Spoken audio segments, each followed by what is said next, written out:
Всем привет из Беларуси! Вы на канале Дача Лайф. У нас в Минской области все еще холодно, погожих дней очень мало, в основном дожди и ветер, но уныния нет, потому как в саду цветы Клематис Blue Light. Он хорош во всем, но в этом году на нем появилась тля, которую с удовольствием посещают муравьи. Об этом и мой ролик. Как известно, в окружающем мире все взаимосвязано. Ни один организм не существует сам по себе. Некоторые организмы научились извлекать пользу друг от друга, и когда подобное встречается, весьма увлекательно и интересно наблюдать за таким сотрудничеством. Как правило, мотивационным фактором для создания симбиотических отношений в природе выступают простейшие потребности, такие как питание, защита и размножение. Чтобы получить каплю сладкой жидкости, муравьи стимулируют тлю, поглаживая ее своими усиками. Предлагаю посмотреть вам этот процесс.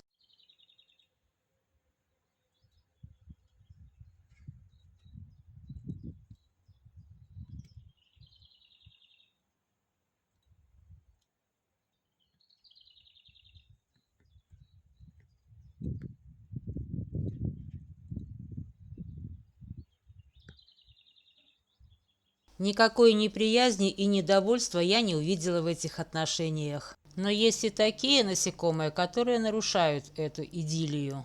Возможно, эти мошки тоже любители деликатеса, а может и нет. Понаблюдав за этой ситуацией, заметила, что этих мошек интересует только что родившаяся тля. Муравья, похоже, мало волнует беспокойство тлей от вторжения чужака. Он занимается своим делом и не собирается брать на себя роль защитника, так как является добытчиком пищи для своей колонии. Муравей, не желая попасть под раздачу, удаляется на поиски другого источника пищи. Так что слишком преувеличена роль муравья в защите тли. С ролью защитника тля и сама неплохо справляется, об этом в другом видео. А каплю сладкого нектара тля выделяет и без стимуляции.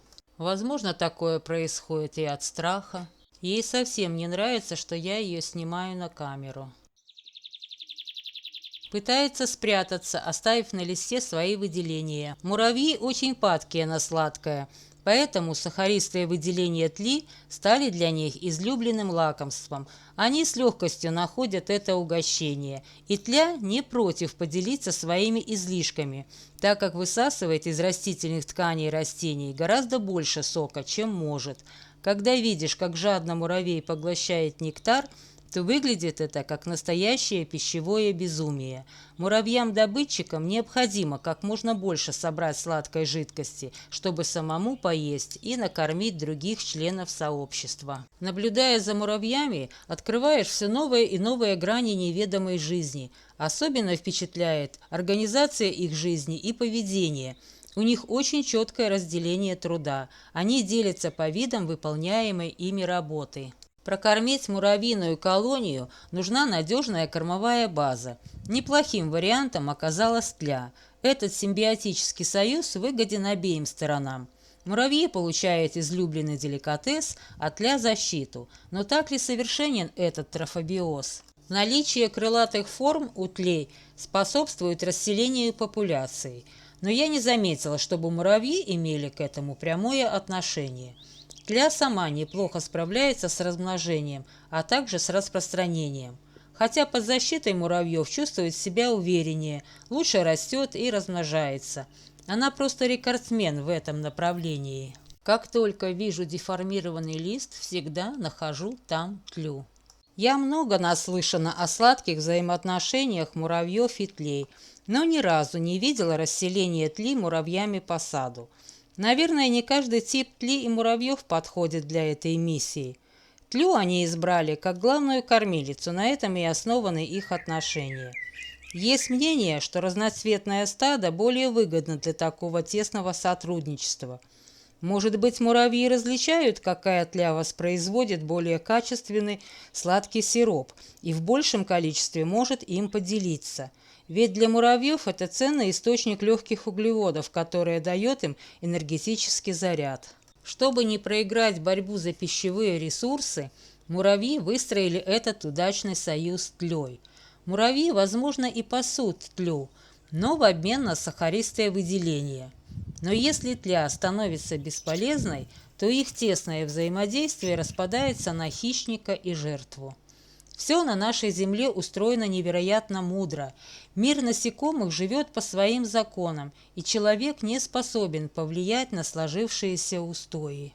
Изгнать из сада этих союзников непросто. Но у них есть естественные природные враги, да и охотников на этих сокопийц предостаточно в саду.